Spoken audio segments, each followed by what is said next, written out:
Welcome to Three Chicks and a Pod, where we talk about anything, everything, and whatever makes us happy. So today I've got the pleasure to speaking to the beautiful radio presenter, voiceover artist, MC, blogger, flogger, Bailey Georgiades. How are you doing? And thanks so much for joining me. I am absolutely delighted to be here. What an honor. Thank you for inviting me. Oh, I actually met you quite many moons ago at a Halloween party. I think it was at Cubana in Fourway somewhere. And you were just such a personality. And I was like, no, she's going to do something. She's definitely going somewhere. And yeah, I am chatting to you to just find out and tell people how amazing this journey of yours have been.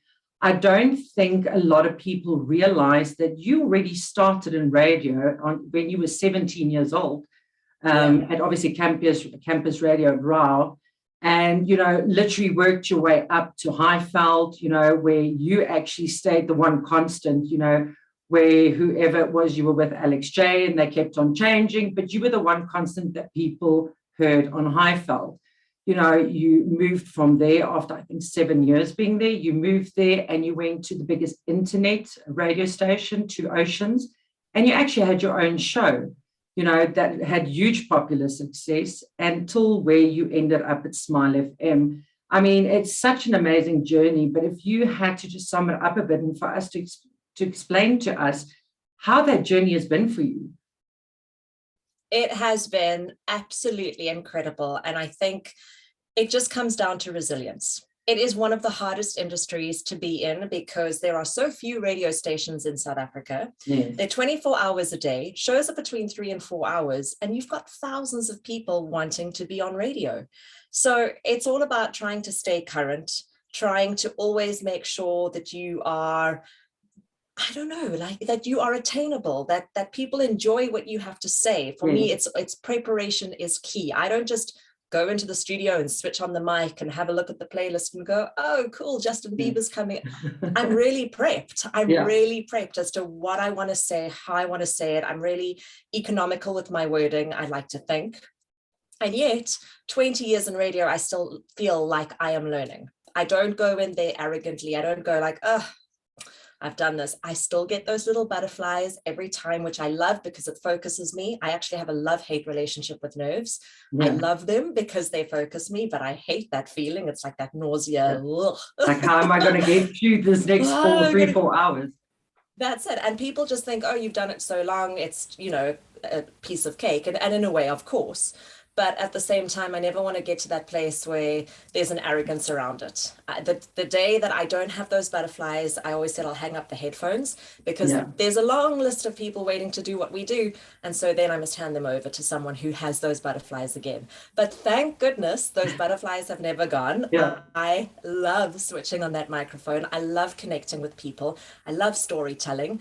And when I said resilience earlier, I think it's because what a tough industry to be a part of for the longest time. I can't even imagine. And still a male-dominated industry to an extent. Obviously, things are incredible now with female breakfast hosts, female co-hosts on afternoon drives. I mean, it's really come a long way since when I first started. But there's still a lot of rejection. And I think people often forget that because they see, oh, look, she's got her own show. And they don't realize what you've gone through and how many rejections to get to that point. It's like Maroon 5, for example. Suddenly they've got a great new hit, but for 15 years, no one knew about them.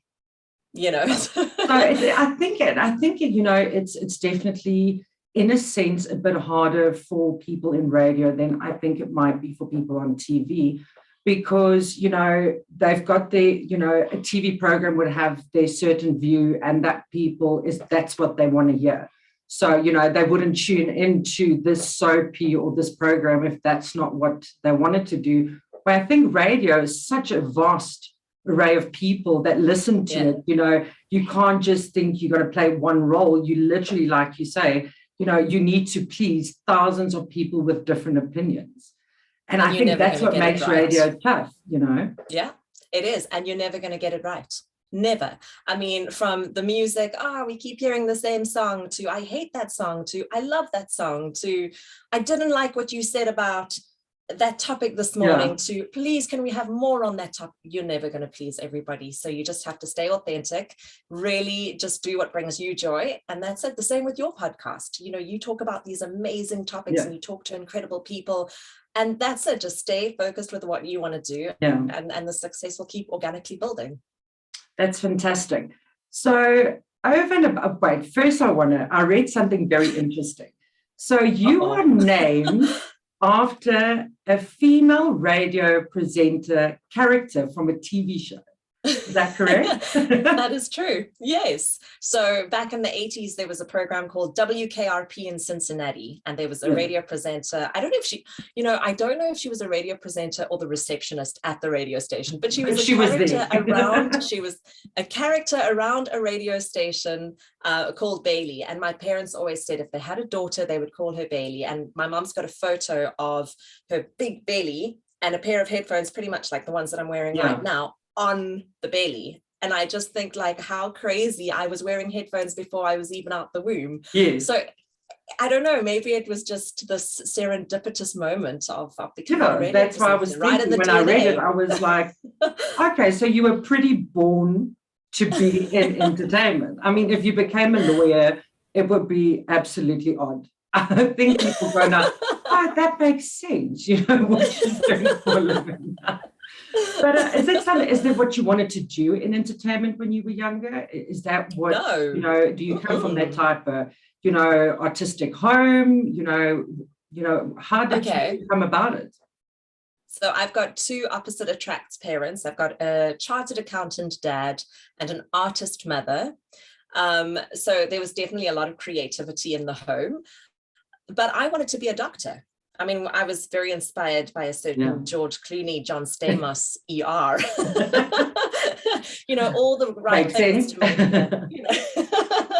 And I loved ER, and I loved the idea of helping people. And I thought, this is it. I'm going to study medicine and I'm going to be this great doctor. And my mum pointed out, Bailey, just one little thing. How are you going to deal with blood? You can't stand the sight of it. And I was like, I get queasy. My blood curdles if I see. So I would watch ER, and then when it would be like an operation scene, I'd be like this and like looking through my fingers. And then it's a case of my mom going, but when you're the surgeon, you can't exactly look through your fingers. What are you going to do? And I suddenly realized quite quickly that I was really terrible at maths and science, which was something that you seriously need for medical school, that this is not going to be my path forward. But I really loved languages, and I loved being part of the debating team in school and part of drama. And I realized I actually love entertaining. I love getting onto stage. I love singing. I love all these things. And when I came to decide what I was going to do after school, my parents were like, we really would love you to get a degree. We don't care what, and we support you with whatever you want to do, but you know, getting a degree is really important. So I was then looking at TV and radio presenting courses, and there was no degree in that. And then I stumbled on journalism, and I thought, this covers the basic on everything. Without a doubt, from the law portion to everything. Yes, everything, magazine, print. It was incredible, and I loved every minute of it. See, so you did want, so the lawyer doctor thing, you know, it makes sense. It actually makes me think that my grandfather was a doctor, and my father was like, you know, that is my path. And he actually fell out of first year because he couldn't stand blood, you know, and he was like, oh, wow, I should have probably thought about that before I took this journey on. So, you know, it makes so much sense when you said that. Yeah. But now recently, well, actually, Vanilla Blonde has been around for quite a while. So you then ventured out and started your own personal blog that actually has been getting a lot of attention. It's absolutely, you know, fantastic. And it deals with quite an array of things. And then more recently, you now have your own podcast, the Bailey Boost. Was it an easy transition to go into your own different little elements that you wanted to grow, you know, over and above doing radio? So when the blog came about, blogging wasn't what it is today. You know, I kind of loved writing and taking photographs. I always have loved photography. And I just thought, well, this is a way, because radio is not visual. It's visual in a way of painting the picture. So you can't see me, for example, but I have to now describe where I am. If we're doing an outside broadcast, I have to describe who I'm sitting with, what they look like, just to paint the picture. Whereas with my blog, I got an opportunity to be quite visual and be like, well, now I don't have to, I can paint the picture in wording, but I can also add it with photographs. And I loved it, and just became this passion project that organically grew into what has become a bit of a business now, which was really unexpected, but lovely. And I always said, I will continue doing it when it brings me joy. And even if my mum is just the only one who reads it, it was never about the follows or the reads or the numbers or anything like that. And that's just always been how I've done things. So it's quite strange. So our roles are quite different. So I actually come from writing. So I was writing for, a magazine, and, so I knew that, I had a way with words. I never knew it. I at a later stage in my life went, oh, wow, I can actually do this. And, more than my mother was reading it, but no one was watching. So it was almost, my words were telling a story. And now I'm moving over to this new venture of physically having to talk to people.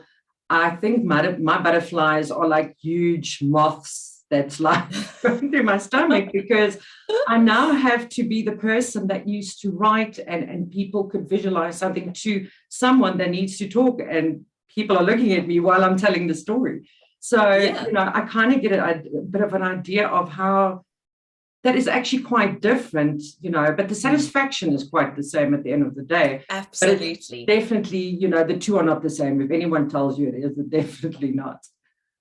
Well, what was fascinating for me moving into a podcast, because when we made our big decision to move to Greece, which I know we're going to touch about just now, but I mean, basically, I was sitting there going, I miss radio so much, and I really want to be able to continue being in some form of broadcasting. So what can I do? Let's start a podcast. And everyone thought, oh, that'll be just such an easy transition for you. I had the biggest imposter syndrome ever. People thought, oh, you're going to take 20 years of radio. Podcast will just be such a natural transition. It's so obvious.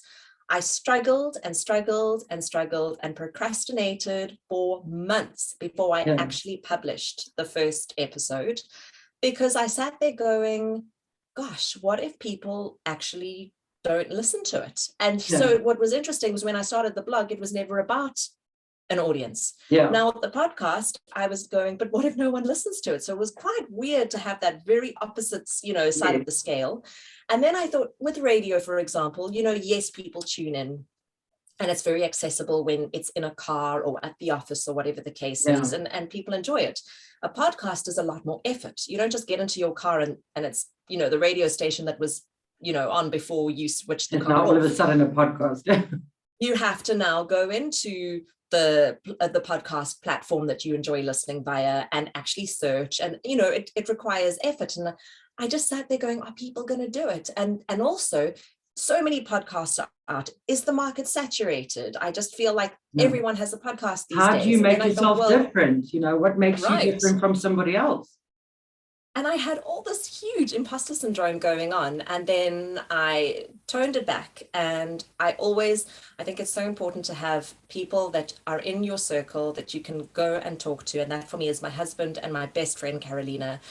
And I went to Carolina and I just said, listen, this is what's going on in my head. I'm a big mess inside. I don't know what to do. I'm having this whole thing. And she was like, right, firstly, stop your ridiculousness immediately. First thing. Second thing. And she was just like, tough love. And she basically said, she's like, so what if no one listens to the podcast? Is it bringing you joy? Absolutely. And it reminded me why I started the blog, for example. And I thought, right, there we go. I also believe, so what if it's saturated? The blogging world is saturated. At the end of the day, everybody has a story to tell, and you're not going to be for everyone. So enjoy doing what you do, and the like-minded, same people who enjoy what you do will find you. So don't worry about that. take the pressure off, and just find the joy in it. And I did. The very next day, I published the episode after months of panic. Yeah, going back and forth. It definitely is. I think, the way, we should look at stuff like that is, even though there is so many, there could only be so many niches, you can only go so many directions.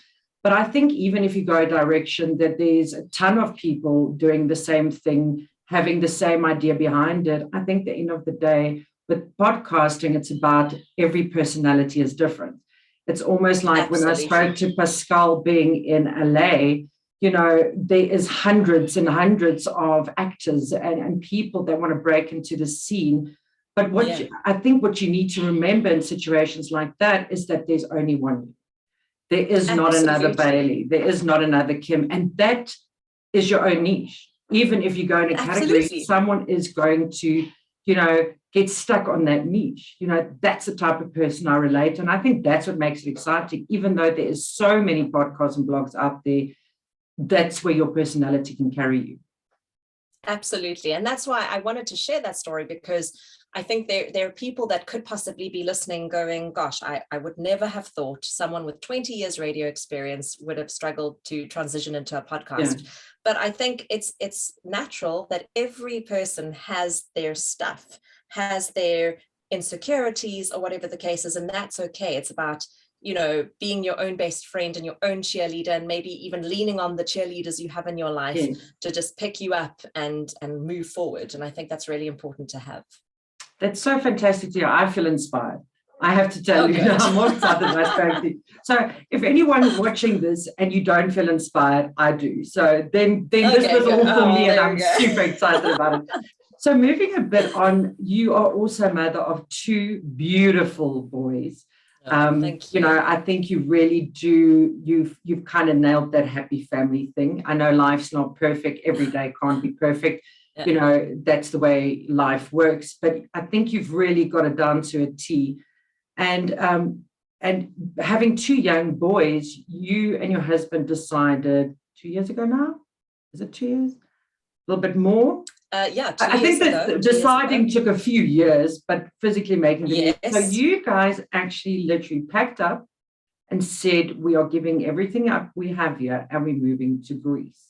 What was the thought pattern behind it? I think that's the first question. What was the thought pattern behind it? Because that's a big move, and doing it as a family, I think, makes it a little bit harder and easier. But how did that move, transition into you guys actually doing it?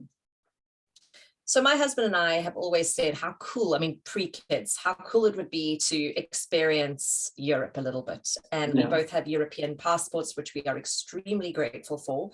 And, it was kind of always in the back of our minds. It was something we spoke about. Then we had little George, and everything changes. Suddenly it's not about you anymore. It's about this little person that you are now responsible for. And you start jumping straight into their future and wondering, where is their future in this country of ours? You just start, having these little conversations. And every now and then, topics come up at Bryce, and would you ever leave South Africa? Wouldn't you leave South Africa? All these sort of, I think everyday conversations that people do eventually have.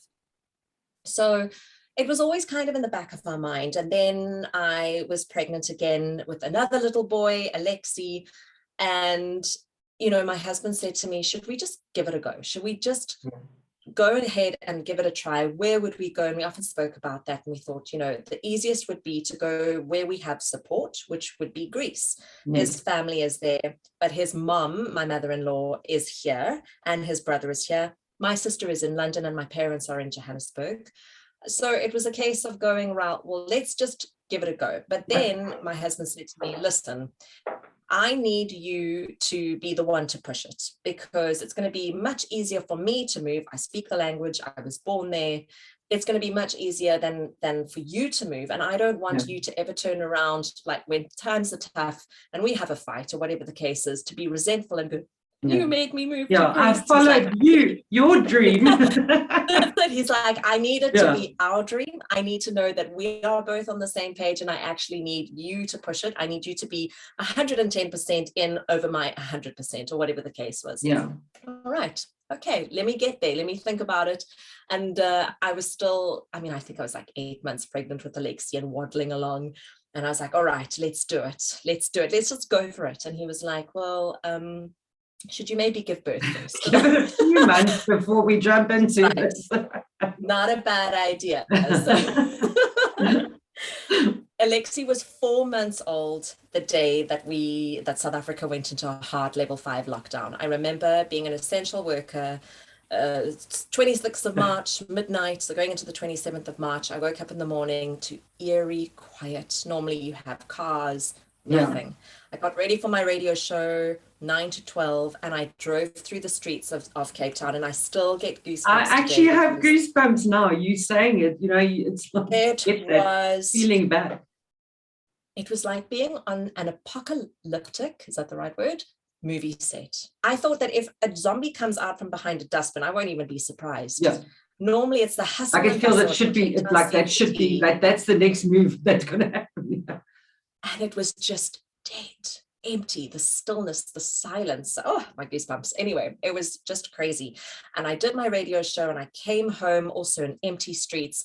And then I put little Alexi next to the little bunny that we have, did the little card with 4 months old. It was 4 months old when we went into lockdown, and it was just absolutely wild. And so as COVID, was happening and lockdown was happening, I think every person reevaluated their lives.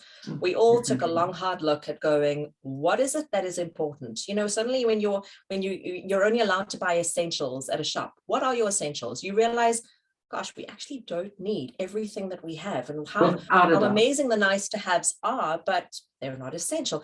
It was an incredible perspective, and I always try and find the bright sides out of a pretty dark, terrible time. And so we then started really looking at things. My husband's work, from being incredibly successful, dried up completely. I was so grateful to be an essential worker, to still have my radio show, to not have a salary cut. It was huge, especially such a blessing. Anyway, without a doubt. A huge blessing. No, really. I'm still very grateful for that. And so we then started going, right, what are we doing with our lives? And I said, right, okay, this is it. I think this is our sign. So give it a go. Let's make a decision. And so we decided, right, April 2021, we're going to move to Greece. And that was it. We pulled the Band-Aid off and we went, let's sell everything.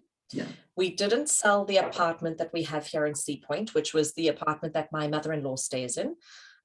We didn't sell that. We were going to rent it out. And my husband has 3 waterless car washes here in Cape Town. Okay. And so we got a manager to basically continue with those. And we did it. We packed up our lives. So humbling to see your life of 5 people. So my husband and mine, the 2 little boys, and my mother-in-law, because she was going to come with us. Yes. Into 7 cubic meters. It's so weird to see your life in 70 boxes. And I think you actually at that point go, if you take away every single thing that we used to, that's actually just us. That's actually what life exists out of.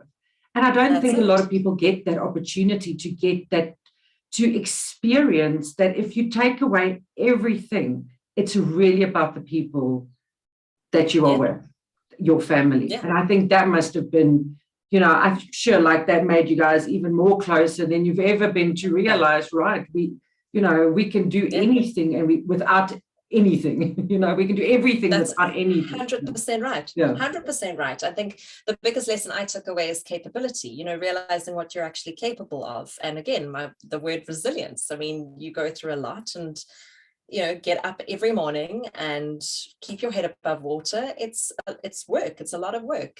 And it was still a choice of ours. Obviously, it wasn't like, we were forced or anything like that. And so we also looked at it as an adventure. It wasn't, we're leaving South Africa. I love this country. My boys were born in this country. I was born in this country. It wasn't about that. It was about going on an adventure and experiencing something new. We never thought we would go for a year. We went in all in.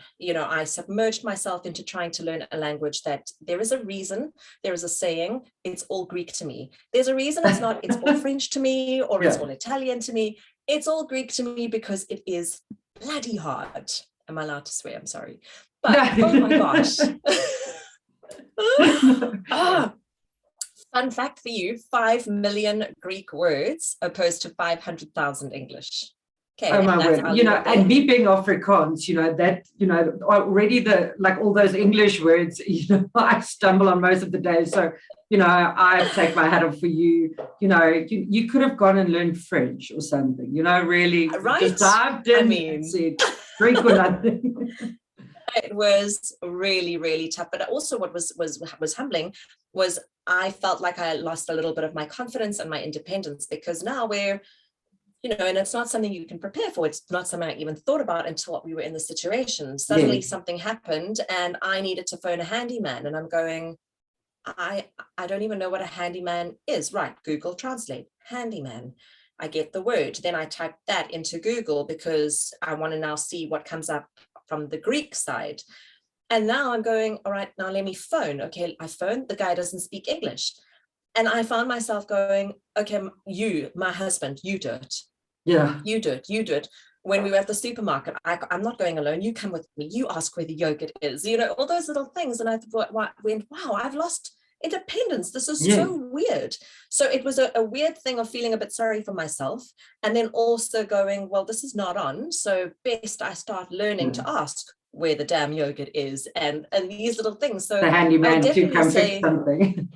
That's it, which I still can't pronounce. So luckily I don't need to know that anymore. But, it was one of those things of going, all right, come, let's throw yourself in there. Let's try and learn. And my Greek did come a long way. I still don't think it's excellent or anywhere close to being your everyday, but I could get by in a supermarket. I could get by at a restaurant or whatever the case was. So it was really, there were I think that's highs, again low lows. Yeah. But I think that's again where you say resilience, and it's also the decision you make yourself, because I think a lot of other type of personalities might have gone, I'm just going to, kind of sit back a little bit and let my husband, do the things that I normally used to do. Eventually I will get to it. And, whenever we say eventually, it becomes a very long time. You really have to go, I'm making the decision, I'm taking it back. And I think, that's what, that's your personality. And I think that's why, it happened a lot quicker for you to be able to stand on your own 2 feet in a different country. Kim, you're being very kind and you're giving me a lot of credit. So I'm just going to discredit myself right now, but I'm joking. But it took me 5-6 months to learn to drive. I was terrified to drive on the other side of the road. I'd never done it.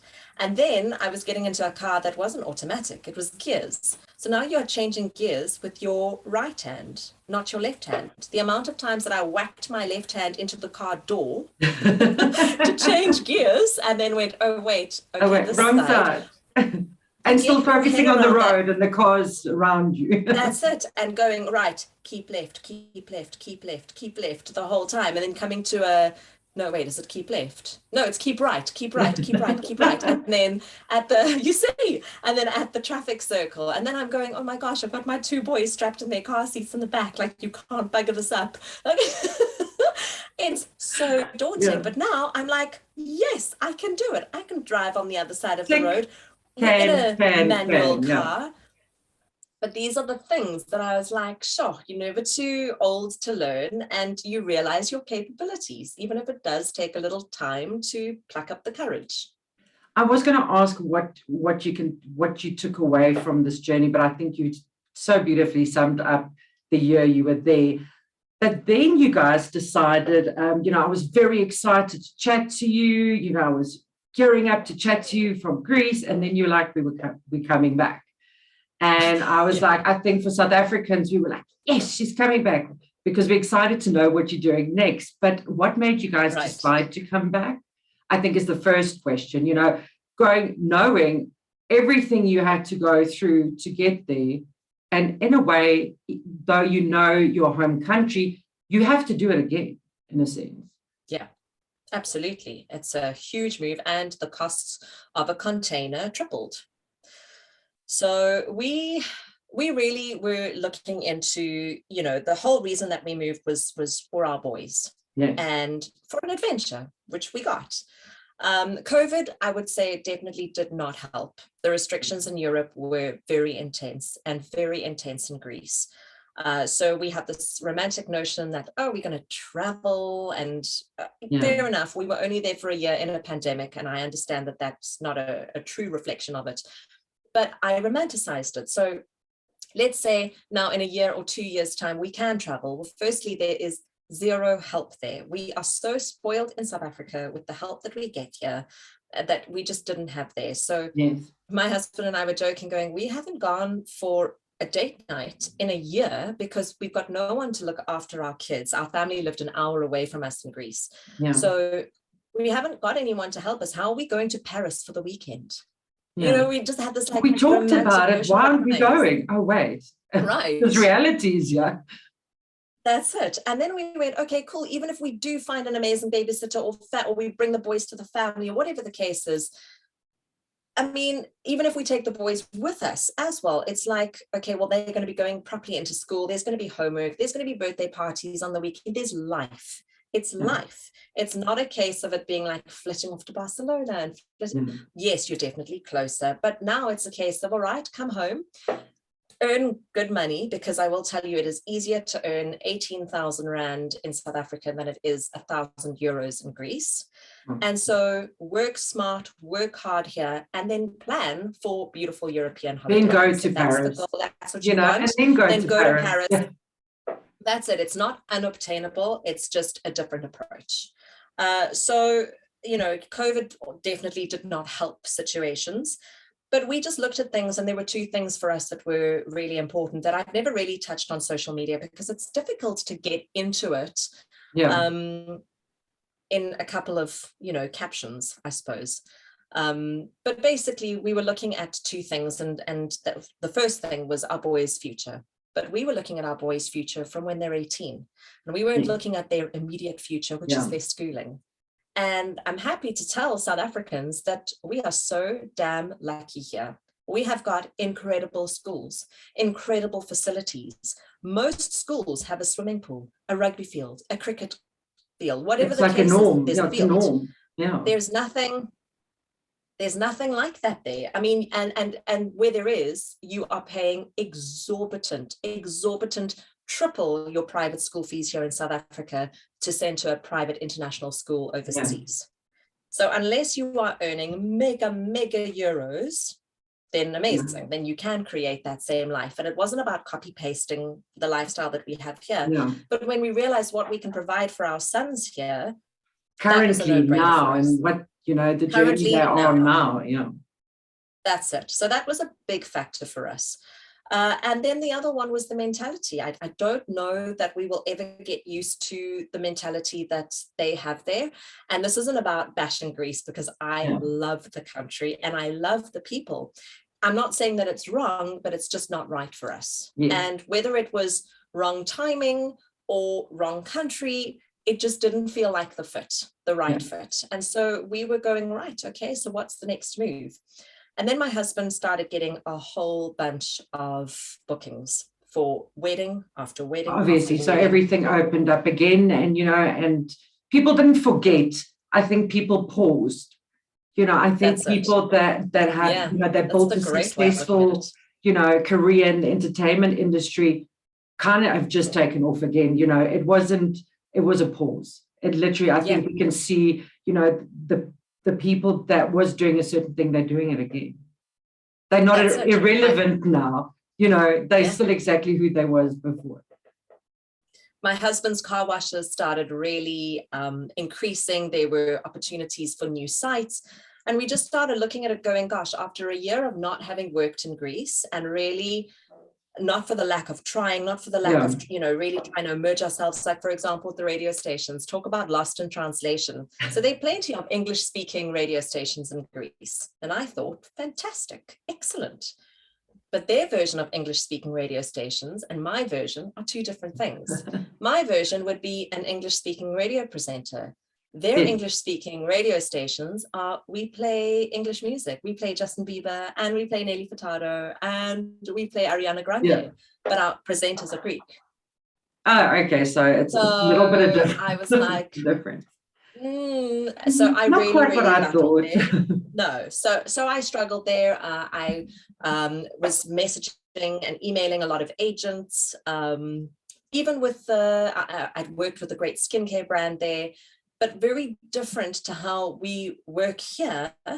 And so the mentality was just completely Yeah. different. And I suppose maybe more time, we would have submerged ourselves into that, but I don't know that it was the right fit. So, Yeah. you know, everyone said to us, it takes 2 years to settle. But when you know quite quickly that this isn't where we want to settle, now that we know what we know, then we're going to make the decision to put our family first and our happiness first. And I am so thankful that we are in a position to be able to do that, even if we're eating baked beans right now because it's been so expensive.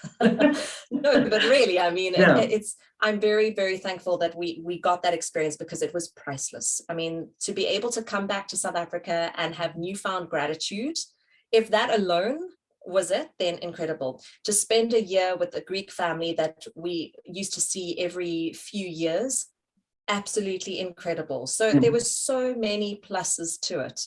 I was sad to leave Greece, but at the same time, really happy to come home. And Greece will always be there for holidays. I think, you know, being a mother myself, I think, you know, if you also look at it from a mother's point of view, you know, I think what you guys have done, you know, the year in Greece, coming back, you definitely have put a foundation of you're allowed to dream. Anything is possible, you know, and I think so nice. That's the biggest thing you take away. That's amazing. You know, my parents backed up everything when I was this high, you know, and that makes me want to, you know, go for it as well. So I think that's a blessing, you know, that I would take away from your story. No, my feeling emotional. But I think it's, you know, it is. It's just so beautiful because those are the things. It's not what we say to our kids, but what we show them. And I think that's definitely what your boys can take away from this. I mean, I feel emotional, and you've touched such a chord because I felt so much guilt for so long going, oh my gosh, I've upheaved these little people's lives. And, you know, we always go, kids are resilient, and my gosh, they are far more resilient than us. Yeah. I mean, George was in a school that was Greek speaking. I think one kid in the entire school could speak English. I mean, it was a lot for him, and yet he took it in his stride. He wasn't the happiest, and that also was like, well, we did this for our sons and for their happiness. They weren't unhappy, don't get me wrong, but you know, I sat there for the longest time with this guilt of going, gosh, have we done the wrong thing? Was this a mistake? So hearing that perspective, that made me emotional. It makes me feel so much better. So thank you. That's a lovely way of looking at it, because I never have looked at it like that. I beat myself up about it. I'm very hard on myself. So, you know, you sit there going, oh, was I a bad mom? Or, you know, little things like that. So thank you. I really appreciate that. No, well, that's the way I see it. So you see it that way. So you're back now. So before we say goodbye, you're back now. What can we look forward to? What is Bailey doing next? So I think my number one question now, so the number one question before was, why are you coming back? Now we're back. And the number one question is, are you returning to Smile? And the answer is, I'm not sure.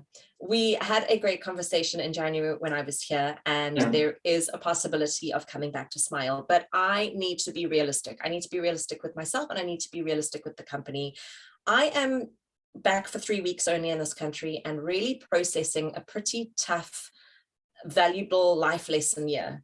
And I need to take a breath. I really do. I need to catch my breath. We're still living in an Airbnb. I mean, I'm coming to you from the Airbnb broom closet. No one would have known if you didn't say it, Bailey. I know, you're right. Edit that. No, I'm joking. I'm kidding. But no, so I mean, I'm apartment hunting. My littlest just started school, and we were looking for the right school for him. So both boys now are at school. I'm just trying to I'm trying to sort of set up my life again. And once we do that, then it'll be right. I'm back, I'm ready to work, I'm ready to go. So in the meantime, I'm focusing on my podcast, and I'm loving getting back into social media and working with some phenomenal brands. That has really been so good to get back into that sort of space.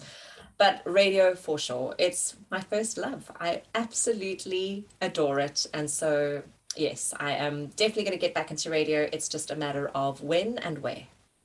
Well, you know what? I'm thanking you for taking the time, and, and all this trying to get back in the chaos, and, and things going on, taking the time to actually chat to me. I really appreciate it. And we are really excited to see what's coming up next. And we'll definitely be following you. And, guys, at the end of this interview, we'll have all your blogs and everything up. If you haven't gone to the blog, if you haven't gone to the podcast, really do. It's the best of Bailey that we've known all these years. So thank you so much from Three Chicks in a Pod, and we wish you all the best of luck. Thank you so much for having me. And it's just been absolutely wonderful to chat. And I feel like this was a therapy session. I got to really share stuff that I actually haven't shared like we just had publicly. Sorry for interrupting you. It feels like we had like a good coffee, and girlfriends had a good chat. Well, that's what it should be about. And thank you for making me so comfortable. No, thank you so much, and have a fantastic day.